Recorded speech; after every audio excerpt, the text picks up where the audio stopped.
philosophy matters. Hey, what's up, everybody? It is Jack Lloyd here, and I am excited to be onto the third episode of ZeroState, and I have a very special guest here, and not only a special guest here, in the sense of being present, but physically present here. We have Mike Maharrey of the, literally physically here. It's not a hologram, it's not CGI, of the 10th Amendment Center Communications Director, and of course of the amazing SchiffGold podcast, the Friday Goldcast. So we're so happy to have you, and I'm just excited that we can actually do something in person here. So welcome. How cool is this? Yeah. It's super cool. Live in studio. I like it. And you got a nice setup here. Thank you. Very Thank impressive. you. We got the cityscape behind us. Yes. It's very realistic. Traffic was awful getting here, by the way, too. Right. I mean, it was pretty bad getting over here, at least in the weather, the cool and the wind. Can you believe this? Yeah. Yeah. Florida man is not pleased. No, I'm definitely not pleased at all. And, I expect much higher temperature. I want the global warming to actually come back. That would be preferable right now. It's kind of following me around, it seems like. It seems like it, actually. I was joking with somebody. So I post on Facebook all the time. Anybody that's on my Facebook page knows that I constantly post about being cold because I don't like it. And my people up north, they'll get mad at me because obviously they're a lot colder than it is here in Florida. But I told some of my friends in Kentucky, they were like, well, it's only 20 degrees here. I said, but that's because you've got Michigan's weather. I've got your weather. You've got Michigan's weather. So give them their weather back and take your Kentucky weather back because I don't like it. Exactly. It's one of those things where it's just like, no matter what people try to do and predict this or that, they're always going to complain about whether it's too hot, too cold, and be jealous of each other. But I'm just glad that you've escaped the really chilly cold and are now, fully settled into your Florida man lifestyle. I will tell you this too, that you will never hear me complain about being too hot. It won't happen. It doesn't bother me. And for people who don't know, I've lived most of my life in Florida. Well, most of my adult life in Florida. So I was a Florida man, and then I was a Kentucky man. I was actually a Florida man in Kentucky for a while, and now I'm back in Florida where I belong. Exactly. Yeah. And even though you are, a Florida man, I think you spend quite a bit of time on the ice. I do. Yeah. Which other people also make fun of me for that too, because they're like, oh, well, you don't like the cold. Why do you play hockey? I'm like, it's not cold in an ice rink, first off. I mean, in comparison, it's usually 50. And then you're wearing 50 pounds of gear and you're playing a sport. So, right. But yeah, I do. I still play hockey. I don't know how long my old bones are going to let me do it, but my wife says she'll have to drag me off the ice dead, and that's probably correct. So, weren't you just playing recently, actually? Yeah, we had so when I went back to school, I played a couple of years for the University of South Florida, and we had an alumni game at Amalie Arena over in Tampa, and that was pretty cool. It was fun. Yeah. What was your score of your team? Do you remember? Well, no, we didn't really have a score. Oh, okay. We played like 15-minute mini games. Oh, okay. I'm not gonna lie, I got lit up pretty bad. Most of the guys were graduated within the last 3 or 4 years. They're all younger than my kids. So right. I was just glad to be out there. So how long have you been playing hockey now for? Oh gosh, I started. I don't even really remember. I was probably 20, 18, 19. I actually started playing roller hockey, and nobody wanted to play goalie, so I started playing goalie. And then roller hockey was really big in the 90s, and actually played for that long. I played pro roller hockey. I got cut the night before the first game. Wow. But I did sign a contract, so I was technically a professional athlete. Wow. How about that? I didn't know that. Yeah, and then I kind of transitioned over to ice. So I've been playing, more than half my life. Wow. That's incredible. So not only have you been kicking it on the ice and in the rinks, but you've also been kicking it with a lot of, I guess you could say, books and publications, things like that on nullification and on, what's going on with resistance against federal tyranny. Could you explain to everybody a little bit about your work in that arena? Yeah, absolutely. So that's kind of my bread and butter, if you will. I'm the nullification dude. Actually, Michael Bolden is the nullification dude, and I'm Michael Bolden's sidekick. I think that's the way most people think of it. But I started with the 10th Amendment Center. Gosh, it's been 11, 12 years ago now. And at the time, I was pretty much I was a neocon. Republican shill, but I always had kind of the right instincts in terms of decentralization. And I believed in this idea of limited government, right? And that's supposed to be a Republican thing. And it's not, by the way, in case anybody's wondering. The Republicans are as bad as me. It took me about 6 weeks at the 10th Amendment Center to figure out that when the Republicans talk about limited government, that they're lying. But yeah, that was kind of my door into this whole liberty thing. And I started reading and researching and studying, and then through that work, I was exposed to other folks. In particular, at the time when I first started with the 10th Amendment Center, we were doing these live events called Nullify Now, where we would have a full day of speakers talking about the Constitution and nullification. And Tom Woods was generally the keynote at those events. So I got to know Tom, and kind of through that, I started getting into reading, things like Rothbard and other forbidden things. And then, the next thing you know, I'm an ancap, or voluntarist is probably the best term I like to use, or anarchist, or some variety of somebody who doesn't like the state very much. But I've continued with the 10th Amendment Center because I think it's important work, because I think the biggest threat to liberty is centralized power. So I don't want any governments, but if I'm going to I would rather have a bunch of them that have to compete with each other for jurisdictions that we can use against each other, as opposed to kind of the monolith, centralized federal government system we have in the United States today. I think the more power we centralize up the ladder, the worse it is for liberty. So at the 10th Amendment Center, we work very hard toward decentralization. And we use this thing called nullification, which, if folks don't know what that is, go to the 10th Amendment Center website and find out. But I'll give you the quick overview. It's basically using state and local power to undermine federal authority, and to basically stop the enforcement or implementation of federal programs and federal laws. And the thing that I really like about it is it's kind of subversive, right? Because you're teaching people to say no. You're teaching people to go against what is supposed to be, and in most people's minds, the authority. And I think sometimes when you can get people to think, well, don't have to go along with this, then they start to get a little, get a little bit more, get up above your A's a little bit, and then you start really pushing back. And sometimes I call the 10th Amendment the gateway drug to liberty, because I think a lot of people have come kind of through that conservative constitutionalist and they kind of moved there philosophically toward a more, a more stateless, or what term do you like to use? What's your term of choice? For me, I mean, I love voluntarist. I use that a lot, but definitely, stateless or market-based, market-driven. Yeah. Exactly. Yeah. I like the word anarchy. Right. Then people think you're going to burn down a dumpster or something. So that's not really my mojo. So right. I mean, a lot of people have, demonized the term in the media, and of course, politicians and school textbooks often will try to associate anarchy with chaos and suggest the idea of it being no mandatory automatic rulers. So it's got a bad rap in the mainstream paradigm, but I think it's making a comeback, especially with people like Mike Maharrey, and his work, kind of sweetening it up, putting his little bit of comedy butter on it. And truly, it's the opposite of chaos, really. When you get people together and you stop putting artificial barriers between them and allow them to cooperate and allow them to interact without violence, coercion, and force, you end up with these beautiful, wonderful things. And you see it all the time, and people don't realize it. Like, you go to the mall, that's anarchy. Like, nobody's telling you not to run into the person that's walking on we naturally find flows and interact with each other in beautiful ways. And that's really what we're talking about. We're talking about getting the violence and the coercion out of our lives. And who wants to live with that? I mean, with somebody yelling at you with a bullhorn, as Tom Woods often say, or, screaming at you with a baseball bat to do this or do that. Nobody wants to live like that. But power is intoxicating. So, you end up in a situation where people want to use it to their benefit. And I would like to see the power go away completely.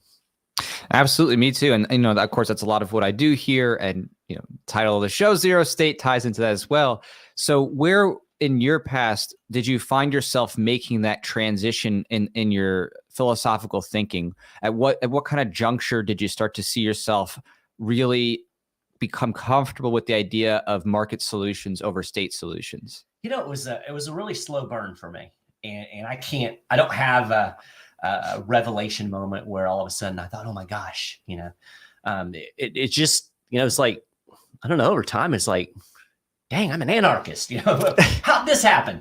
I think there was some things, like I said, very early on, as I started working with the 10th Amendment Center and got involved in the political process in a very real way. That was very eye-opening in terms of realizing that, particularly in our political system, there's not, it's all a charade. There's really no difference between the left and the right when you really boil it down to the fundamentals. Now, they may argue about what they want to force you to do, but they all want to force you to do something. And so that really, that shook my paradigm enough where I was open to start thinking about, more deeply about the idea of coercion and violence in a political system. But I started reading. I'm a reader. And so I was exposed to these people. I started hearing about this dude Rothbard. I'm like, who's this? And then you start reading it. It's like, oh, okay. And yeah. And so for me, the most difficult thing to let go of was the foreign policy stuff. My grandfather was a career Army, and he was very proud of his service. And so I grew up in that environment. And, I always thought the military was cool. And I bought hook, line, and sinker into this whole idea that, that we're protecting the world and we're doing this good in the world. And so it took me a while to really come to terms with that. And I think a lot of people have struggled, well, if we don't have a state, who's going to protect us from China, And the thing that really kind of turned me, it was a offhand comment that Tom Woods made in one of those Nullify Now speeches that really got me thinking in this. And he said that, the same awful people that you hate that are making the domestic policy are making the foreign policy too. And it was like, well, duh, right? I mean, we should know that, but we don't think about that when we're caught in that left-right paradigm. And so that really shook my faith in the establishment. And then you start really looking at what U.S. foreign policy has actually done in real life, and it's not protected my liberty one bit. And you start listening to Scott Horton and reading his book on Afghanistan was really eye-opening. So it was just kind of this to answer your question 20 minutes later, it's just kind of a slow burn for me where it just over time things started to fall into place. And I think it goes to the fact that if a person is really willing to put in a little bit of effort and do a little bit of reading, which is hard in the world because everybody wants the Twitter. You've got to explain your entire worldview on Twitter. You've got one tweet. Well, you can't do that. I mean, there's a lot of things that you have to think through. But I think it goes to show, if you do the work, that the philosophy of voluntarism, market solutions, Austrian economics, the idea of non-aggression, all of those things, if you really stop and think about them, they make coherent sense. And if all of the statist arguments don't make coherent sense, they're these little silos that are here and there. We have a philosophy that is beautifully woven together, but it does take some work. And that's, I think, one of the things that's a struggle in this age, particularly. We don't read.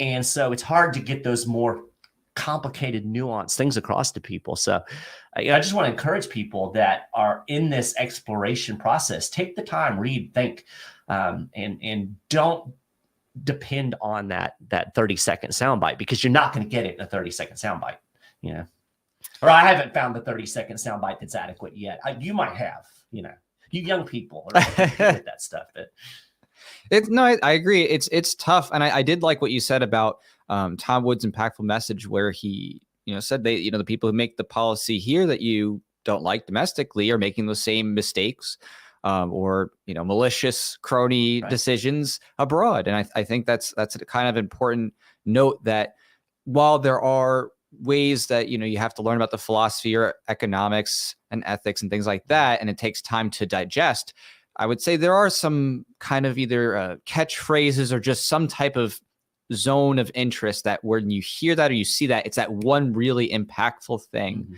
that takes you over that edge or just really helps solidify it for you, that you feel that mental clarity about, and you really understand, oh, okay, you know what, this really internalizes it for me, makes it, very clear. This is the ethical, logical, peaceful way to move forward, with human interactions. So yeah, I mean, I agree with you there that, it can be tough to get the fullness of the ideas. And especially, I just noticed this the other day, on Twitter, lots of people are just like, oh, you better be able to explain this in 280 characters right. or it's over. Don't tell me to read a book. Yeah. It's like, it's really, I think, a sad testament to how much people have become accustomed to short form thinking and not being able to appreciate that ideas that take a while to understand, because there's so many aspects of human action and philosophy to go through that, it takes time. Right. And, for me, I just try my best with whatever I do to, explain as far as I can, but, there's always going to be limits in time. Sure.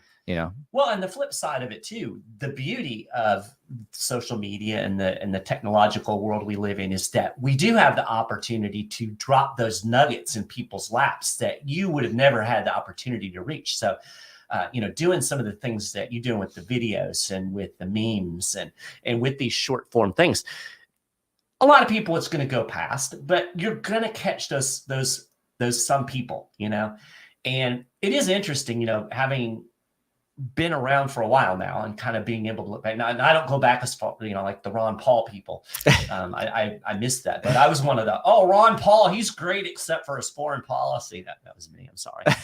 But I have been around long enough to see that. I think that over time you start to see we're picking off people on the edges. You have folks on the right and you have folks on the left that are disillusioned with what they're seeing in their own philosophy in their own sphere. And so they're open to these ideas and you can catch them. And those are the people that you can move, they're close anyway.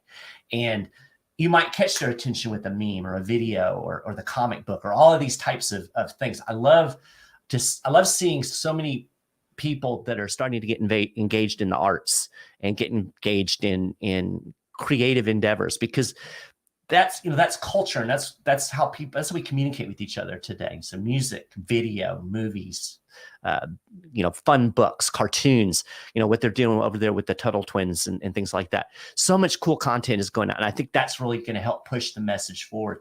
And that's the kind of thing that makes me optimistic, because it's easy to look at the world around and think, oh my God, we're never going to have freedom ever.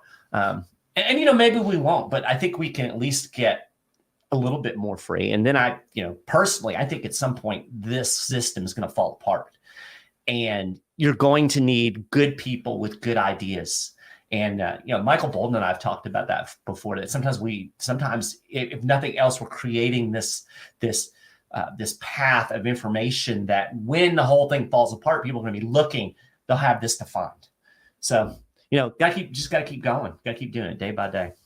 I completely agree. And on that note, when it comes to your experience and the things that you've seen over, a substantial amount of time actually doing the grassroots work and things like that, what do you think you've seen in your time that has been the most effective, I would say, outreach or changing vehicle that you've ever seen? And I mean this in a very narrow way, not like a person, but rather it could be a video, an article, a book, a meme. Is there one thing that you've seen over your course of your work that you're like, okay, that really made some big change, like that one thing?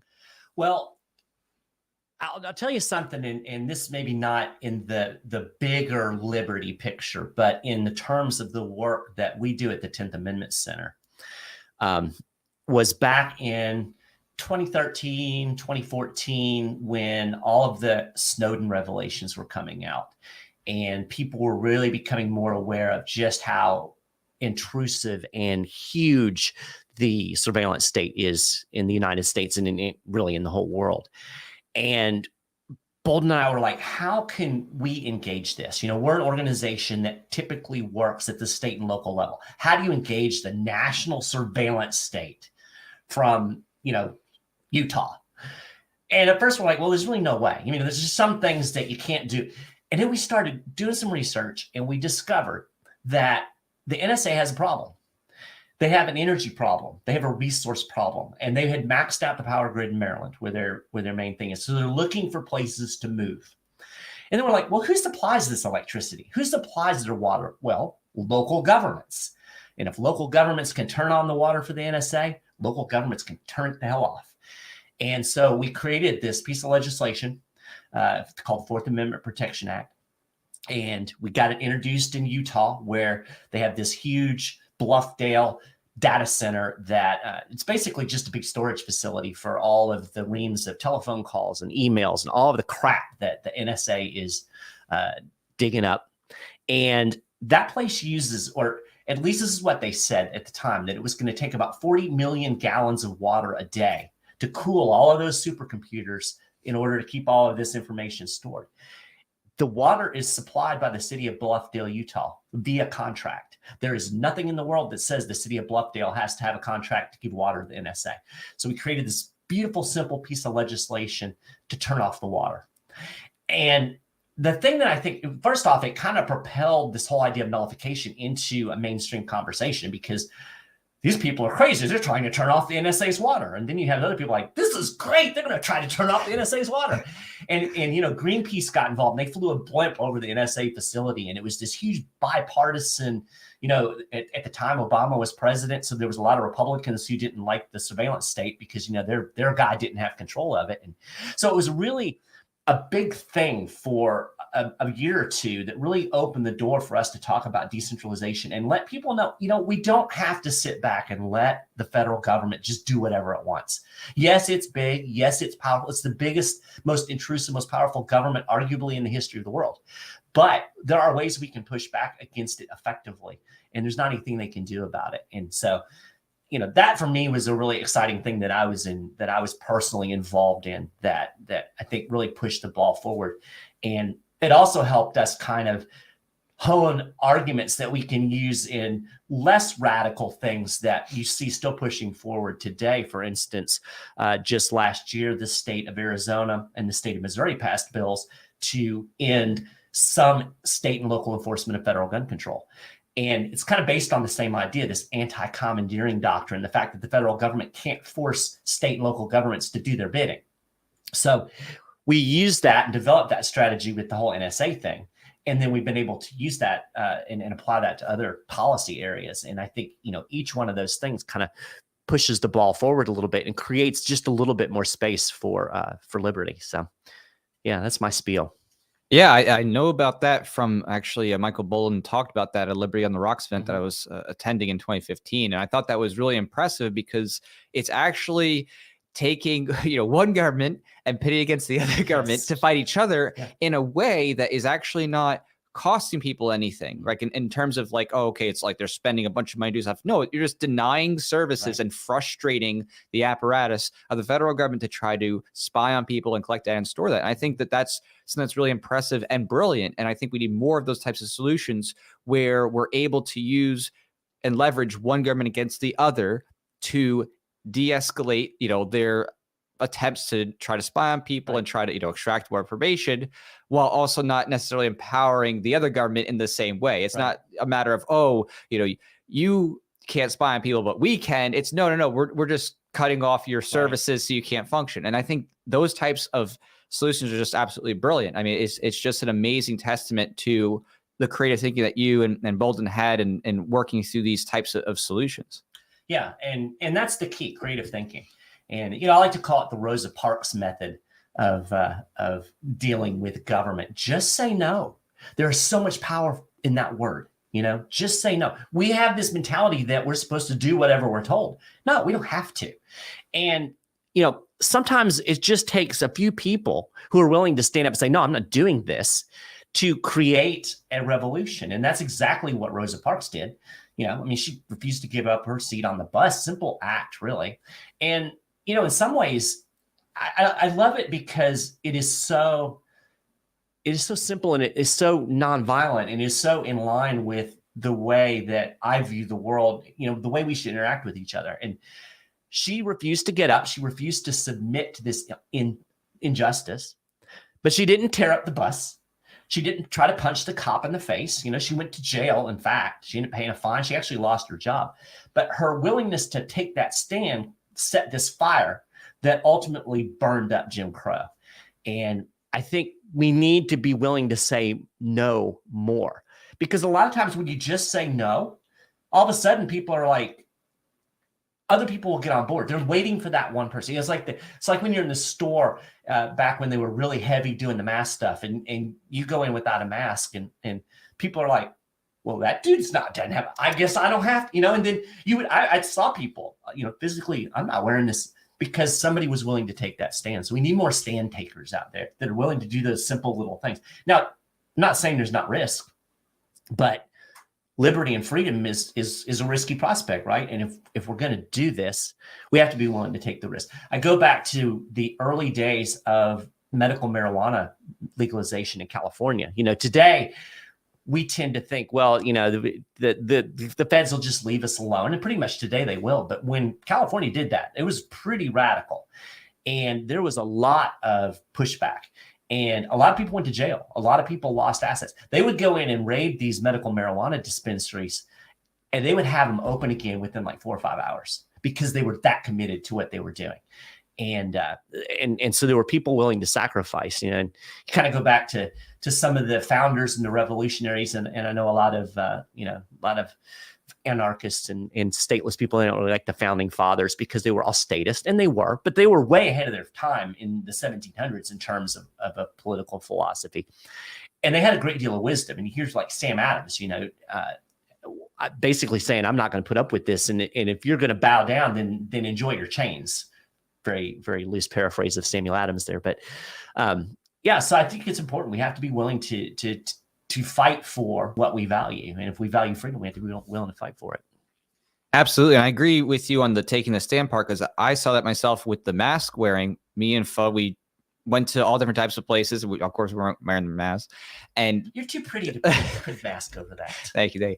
But, you know, basically we just were like, okay, we're just going to take it. If they kick us out, then then we get kicked out, whatever. Right. But more often than not, the case would be that we'd be able to just be there. And then other people are like, oh, you don't have to wear this here. I'm like, we're not. And then they'd be like, pull it down. And it happened at all types of places, you know, even like gun stores that we would visit. Someone literally was like, oh, you don't have to wear a mask? Like, no. And they're like, oh, okay. And they just took it off because they're just waiting for someone to make it okay. It's like, they're just afraid. They want to do it, but they're just afraid that, you know, if somebody else isn't taking that first stand, that, oh, I don't want to be the first one. And so sometimes it just takes that little bit of leadership and inspiration to inspire the change for the mass disobedience, the civil disobedience that you're speaking of. Yeah. And it's hard. I mean, you know, nobody wants to be uncomfortable. And I pick my battles. You know, there were times when if I was with my mom, I'm not going to create a scene in front of my poor mother.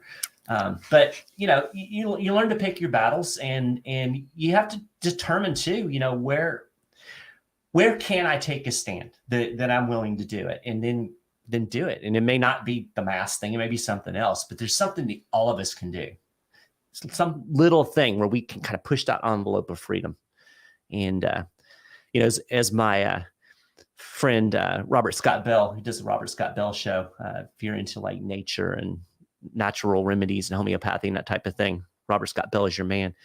One of my favorite quotes ever: stop asking permission where none is required. And that's true of so many areas. You know, I don't need your permission to decide what I'm going to put in my body, or how I'm going to defend myself, or how my relationship's going to play out. I don't need your permission. So I'm going to quit asking for it. I love that mentality. You know, it's hard to do.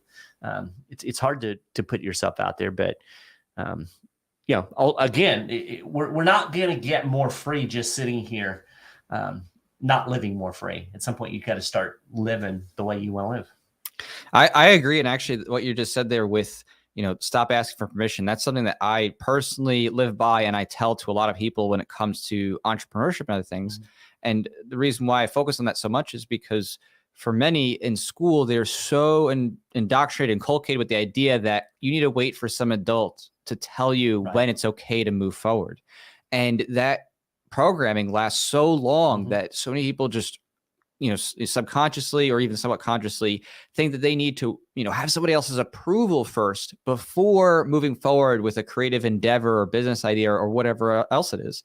And, you have to break out of that psychology and realize, hey, it's up to you. You don't have to get approval from somebody else. If you want to start an endeavor, that's in your hands. It's in your control. Just work with what's in your control. And I think that 100% applies through and through to everything else that comes to the promotion of liberty and civil disobedience, things like that.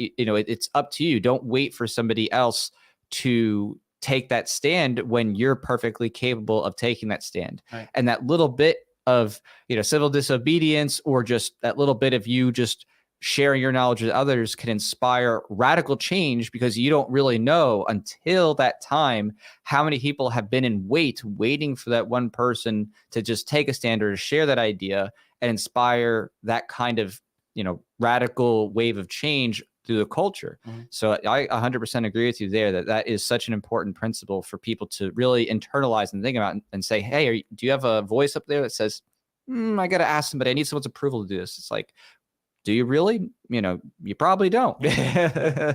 And it is so, it can be so limiting, Right. It is amazing how much, it's so important to get your thinking right, and not just with liberty. I mean, just with all kinds of things. You hit on something that's very important to me personally is, I guess people would call it Stoicism if you want to put a philosophical label on it. But the idea that, there's a certain realm of things over which we have control, and there's a whole huge realm of things we have absolutely no control over whatsoever. And one of the things that I think can help you live a healthier, better life is learning to focus on those things that you can control, focusing your energy on those things and letting other stuff go that you can't control. And one of the ultimate things you can't control is other people. And you can control how you respond to other people. You can control who you let into your life, and you can control who you keep out of your life, but you can't control what some other person's going to do. And the sooner you learn that, the happier you're going to be in your life. And then it becomes a matter of, how am I going to respond to the way this person is acting? Do I try to engage? Do I try to make the situation better? Do I disengage? And when you focus on your locus of control, to use a fancy psychology term, you're going to be much happier because you're working on things that you can ultimately change. I think a lot of people get so hung up on trying to fix situations that they have no control over. And, and to some degree, that falls over into the political realm. I mean, we live in a state. We have to figure out how to live within that state and control our circle and learn how to live as free as we can within that realm. And there are things that we can do to increase our control. We can engage with people using alternative means of transaction, like crypto or some of those forbidden things. And we can push those envelopes and do the gray, what do they call it? Gray agorism, gray market. Yeah, gray market kind of stuff, or black market. There are things that you can do that you have control over. So, gosh, I don't know how I got on that. But so that's the danger of having Mike Maharrey on your show, because there's no telling where I'm going to go. No, I think it's actually a really important part to think about too when it comes to the nature of controlling others and state violence, because when you do try to control others to the point of you want to control the outcome. Again, influencing others is one thing, or trying to make arguments and this or that. But when you say, I need to control the outcome, that's when people's anxieties build up, and then they start to make threats or actually enact physical force against others, right? When they're like, I need to control how you're going to live your life, then you start to teeter into the threats and into the ultimately, doing physical violence to others, because you want to control the outcome of how they're going to respond. And I think that, as you were just saying, is very unhealthy, because that puts a stress on you to try to do whatever you can to manipulate or even, use physical force to try to control what other people are doing, instead of recognizing that as long as other people are not physically infringing your body, your property, defrauding, things like that, it's not up to you to control how everybody else is going to lead their lives. Right. It's up to you to live your best life. It's up to you to take care of yourself and to foster the best relationships you can, and to be influenced to the extent, that you can. Yeah. But past that point, you have to let that go. And the people who don't let that go are often known as statists. Yes. Yeah, there's something in human psychology that drives most people to want to control others, and I don't know what that is. That's probably going way deeper than my little brain can fathom. But it is a very unhealthy thing, and it's the root of statism. I mean, that's really what politics is about, right? It's how can we get this sphere of power that's out there, government. How can we get control of that and get it to make you do this, And I don't know, maybe it's just my personality. I've never been particularly interested in making people do my will. I'm much more of a disengager, I'll give you an example. A lot of people will think that this is kind of crazy, but like the whole idea of anti-discrimination laws and that kind of stuff. I don't care. There are people, I'm sure, that would like to be able to exclude my wife and I from their place of business. I'm sure those people exist. I don't care. I'm not going to go there. Right. I don't have to go there. Why should I force myself on that individual? Why should I use my gun or somebody else's gun to say, you must interact with me? Why not just say, you know what? You're a jerk and I'm not going to interact with you. And I'll take my dollars or my Bitcoins or, my silver somewhere else. I don't have to control that other person. And there's a lot of people, even in the big L libertarian world, that are just obsessed with making sure that the world is this, everybody treats people in a certain way. You're not going to do that. There's people out there that are jerks. There's people out there that aren't going to like me. They don't have to like me. Again, I can't control that, but I can control how I respond to them. So, if I go in some place, and there's been a few times where my wife and I have been places where like, I don't think they want us in here. We're going to leave. Or not go into the first. The biker bar. I'll tell you. I'll give you an anecdote. We were traveling to Texas for a speaking engagement, and we had to drive through Arkansas. Arkansas is not my favorite state. With all due respect to any Arkansasians that are out there listening. But we stopped somewhere outside of Little Rock, and we're in a little hotel, and we're like, we're hungry. Where are we going to go eat? So I'm looking in the little around me, and there's like this barbecue place. Oh, barbecue's good. We're in Arkansas. We have to get some good barbecue. So we pull into the parking lot, and you can see through the windows the giant Confederate flag hanging on the back wall. And there were no black people in there. And so we're like, I don't think we're going to eat barbecue. We went to Waffle House. But again, why should I impose myself upon a place that I'm not welcome? There are a lot of people say, well, you should be able to go in there and have your barbecue.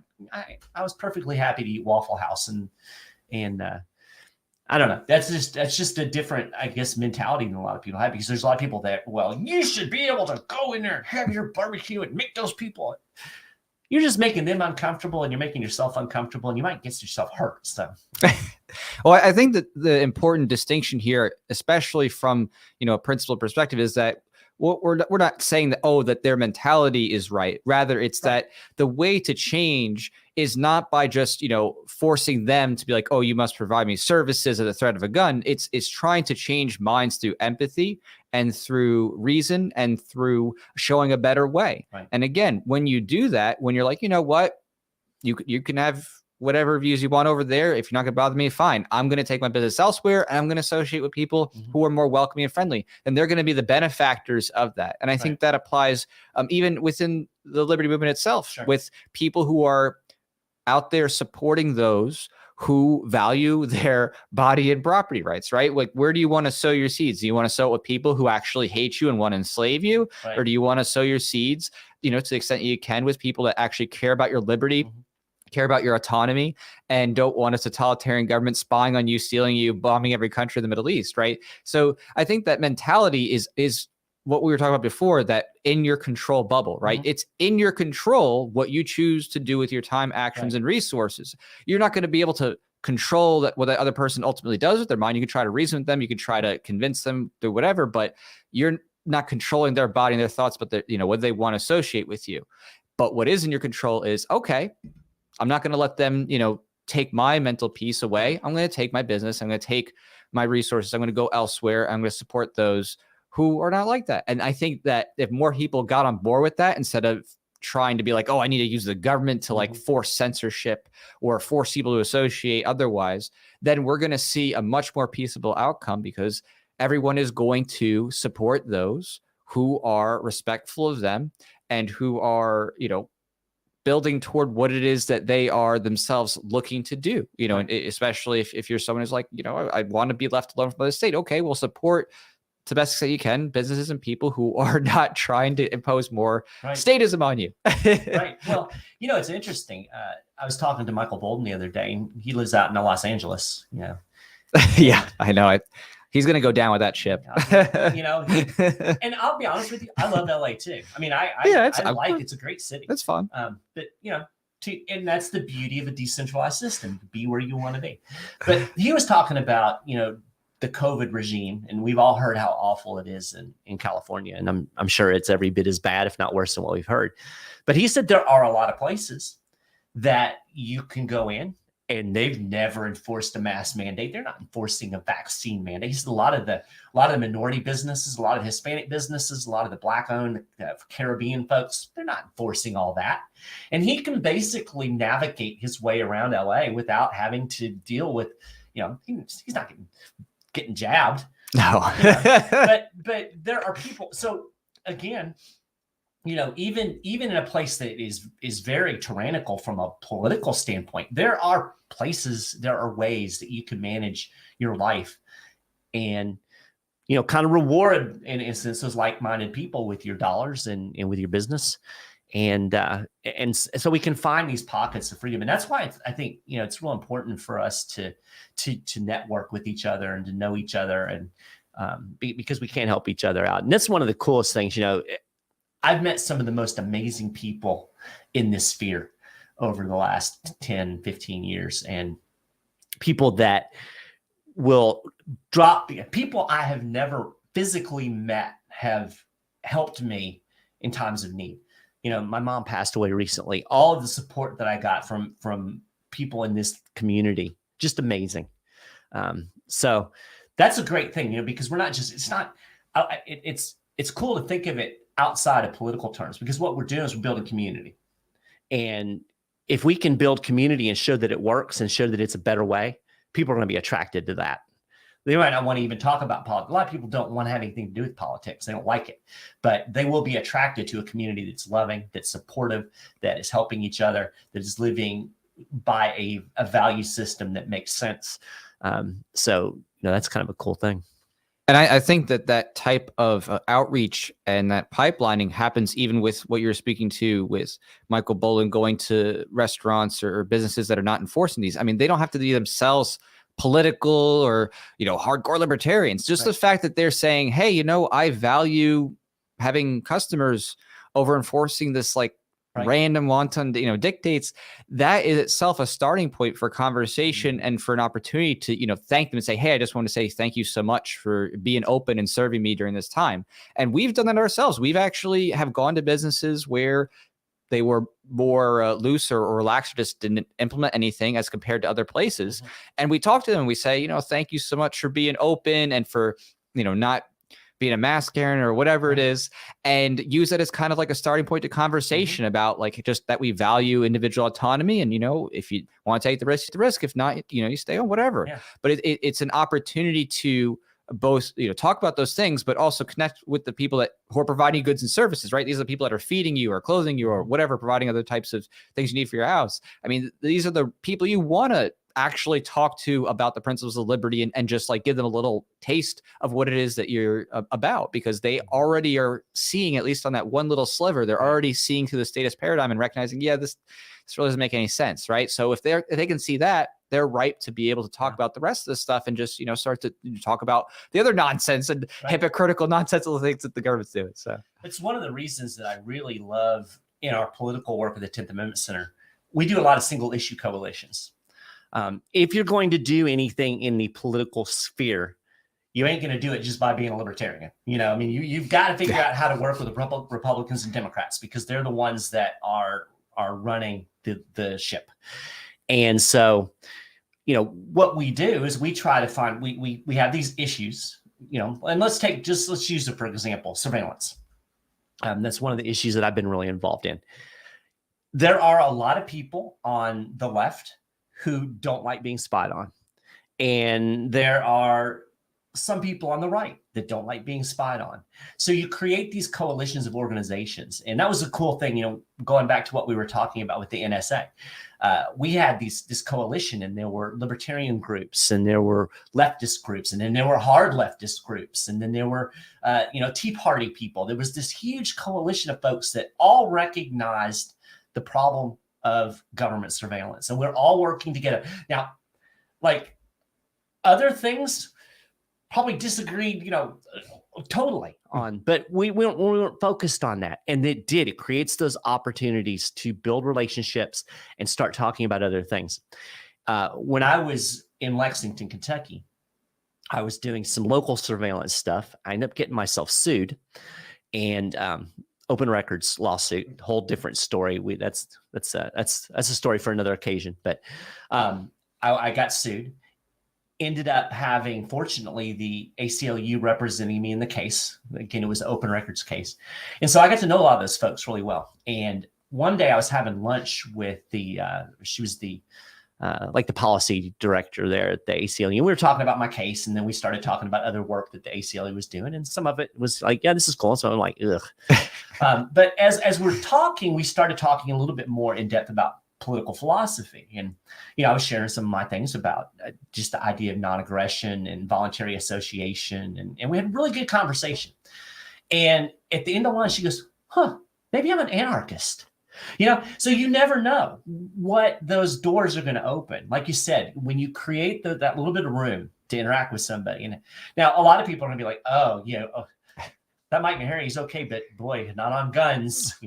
Well, that's cool. If we can find those points of agreement, then we have a stepping stone that we can. And not everybody's going to go. I don't think that she renounced her Democrat card, but it gave her something to think about. So who knows what? She's a young lady, and who knows what 10 years from now she might remember that conversation, and she may be doing some really cool liberty stuff. So. Exactly. I mean, both of us here, we didn't, we weren't born, principled voluntarists, right. And we'd like, I know everything about the government and how the Fed works. Like, we had to learn from people sharing with us what it is that the government does, the nature of the state, ethical philosophy, the concept of self-ownership. I mean, and I think so few people really, I'd say, appreciate that for long. And in my opinion, for what I've seen, people get kind of jaded and tired after a while, and they're just like, I'm so exhausted of hearing the same thing again. But you just can't forget how important that first communication is. Like, it has to start somewhere. And if you don't have people constantly putting out, peace offerings or informational offerings or whatever it is, if you don't constantly have that, then you're not having the opportunity for someone's first their first stepping stone. Right. And I think that's lost by a lot of people because they get so deep into the economics and the philosophy, and then they get like, I'm just so tired. I don't want to have to explain this or deal with newbies again and things like that. Who will build the roads for the 1,000th time, right? But if you don't have that first stepping stone, and that first stepping stone put out for a lot of people constantly, then you're missing all these opportunities to do outreach with people who have not heard of this before. Right. And absolutely. And I think the other thing, Michael Bold and I were talking about this the other day. I think if you're involved in political work, or not political work, but the more philosophical work, you got to have a little bit of a longer time horizon, right? Because, we're not going to get rid of the state tomorrow. I'm not going to wake up tomorrow and Joe Biden's just going to suddenly dissolve the federal government. It's not going to happen, right? Maybe in like a freak Alzheimer's accident. Maybe. Actually, that might be more likely. It's the most plausible thing he could do, honestly. Exactly. After ice cream, he's like, okay, wait a minute. Let's just shut this down. I'm tired of this. Yeah, I'm tired. But I need to go to sleep. So we were talking about. I don't even remember what it was. It was a specific piece of legislation. I can't remember what it was or where it was, but bill number X. And the sponsor of this bill was really frustrated because the committee hearing didn't go very well. And this is the first time he'd ever introduced this. And he's like, just very negative, and it's like he's going to give up. Here's the interesting thing. When they were looking to legalize marijuana, medical marijuana, I think it was, in Illinois, maybe it was regular marijuana, I can't remember, one or the other, You know how many times how many sessions the bill was introduced before it passed? 10. Wow. 10 times. 10 years activists worked on this basically same piece of legislation, chipping away a little bit, and the first year it probably didn't even get a hearing, and then maybe it gets a hearing but doesn't get a vote, and then it gets a committee vote but it gets killed on the floor. 10 years. So the lesson there is you can't just do something one time. Well, that didn't work, I quit. If you believe in something, then it's got to push forward. That's why we've got this bill that's gained a lot of momentum over the last couple of years called Defend the Guard. And it's very simple in practice. It would prohibit the governor from deploying a state's National Guard troops unless there's an actual declaration of war or an act of Congress based on one of the 3 legitimate rationales for calling up the militia. And I mean, right, you're facing a huge opposition. You've got the whole military industrial complex that does not want something like that to happen, because the dirty little secret is the U.S. government's going to have a hard time maintaining empire all over the planet without National Guard troops going off to help fight these wars. And Pat McGeehan, he's a state representative in I can't pound on this table. State representative in West Virginia. One of the very few politicians that I really respect. Because he's basically along our lines of thinking. He's kind of on the inside. And he introduced this bill years ago and has just been pushing it. And then a group called Bring Our Troops Home, which is kind of a right-leaning anti-war group, kind of picked up on it. And then I think last year it was about 30 states that introduced this bill. And we're a long way from it getting passed, but it creates conversations and it makes people stop to think, well, do we really need the Louisiana National Guard in Afghanistan? Well, that's dumb, and so you start swaying that public. I guarantee you at some point, the state's going to pass that bill. And it may not be this year and it may not be next year. It won't be any year if everybody just goes, well, it didn't pass this year, so we're just going to quit. And that's what I mean by a longer time horizon. If you look at it's interesting. I love history, and particularly the history around the American Revolution and the framing the Constitution and the kind of political and philosophical history, because people don't understand just how radical a shift was occurring in that time in terms of political philosophy, moving from the idea that somebody has a divine right to rule over you to the more Lockean view that people government is by consent of the government. Now, we would take that further, but at the time when Locke was saying that, he was as crazy as we sound to people today when we say there shouldn't be a state. And so these guys pushed that forward. And if you look at that time frame, it was 20, 30 years in building before the American Revolution actually popped off. And interestingly, John Adams actually said it was a revolution of thought. It was a changing of thinking. There was an evolution of people began to think, well, no, some damn king shouldn't have the right to rule over me. I have the right to rule, or we the people. They were thinking in collective terms. But so that's why the philosophy is important, because the philosophy underlies the change. And people will always say, well, we could never have a stateless society because blah, blah, blah. If you get enough people who embrace the philosophy, who embrace the idea of non-aggression and voluntary association and free markets, enough people believe that, then that shift will happen. It will happen just as surely as when enough people realize you shouldn't enslave human beings, slavery fell apart. Just as much as, it's interesting being a little bit older. I just turned 55. I'm now old enough to live in the retirement communities. You're a great spot for that, yes. At least. There's a lot of opportunities. But you do start to see perspective of longer term. And I remember growing up in the 80s, the Soviet Union, I never imagined as a 17, 18-year-old kid that at some point the Soviet Union would just disappear. That was unfathomable. Yes. The USSR was something that was going to be there forever. Mm-hmm. So having gone through that experience and realizing, well, it wasn't there forever, you realize just how you can have these momentum changes in things. That was brewing for years and years. They had an unviable economics system. There was a lot of things going on, but when it hit that tipping point, man, it tipped. And I think liberty is going to be much the same way. And it might be a big collapse first. I don't know. I'm kind of kind of feel like there's going to be an economic collapse at some point. But but all of that to say is that we've got to be persistent. We've got to keep pushing as much as we can push. We've got to keep advancing the ideas, keep advancing the policy as we can, and understand that it's not impossible for there to be a change, however unlikely that it may look right now. There is absolutely the possibility and the likelihood that things in 50 or 100 years aren't going to look anything like they look today. And I think that, your framing there is really important to remind everybody that those in political power want everyone else to believe that their rule is inevitable and eternal. Mm-hmm. And in the same way, you have to promote the principles of liberty as inevitable and eternal in response. You can't let them have that assertion and say, no, we're inevitable, we're eternal, when all it is just a declaration. So if all they're going to do is make a declaration, oh yeah, well then declare it right back. Okay, well, the principles of liberty are eternal and inevitable. So too bad, and you just keep going with that type of gusto and that type of fervor as they do, as the politicians do, as the kings and the queens of the past did, saying, I have the divine right. You have to have that level of confidence and that long-term orientation of saying, yes, this is going to be 1,000 generations. This is going to be whatever, 1,000 dynasties. Well, and I believe I have a divine right to rule myself. Right. As you talk about often on your website, godarchy.org, right? Exactly. Yeah.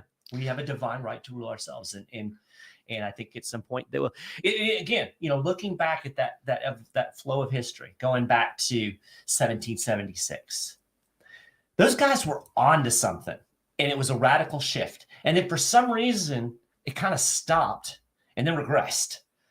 But that march can be reignited and come back. It's interesting looking at some of Thomas Jefferson's more obscure writings. He actually talked about, maybe a constitution shouldn't bind the next generation. Like he was thinking in those terms. Right.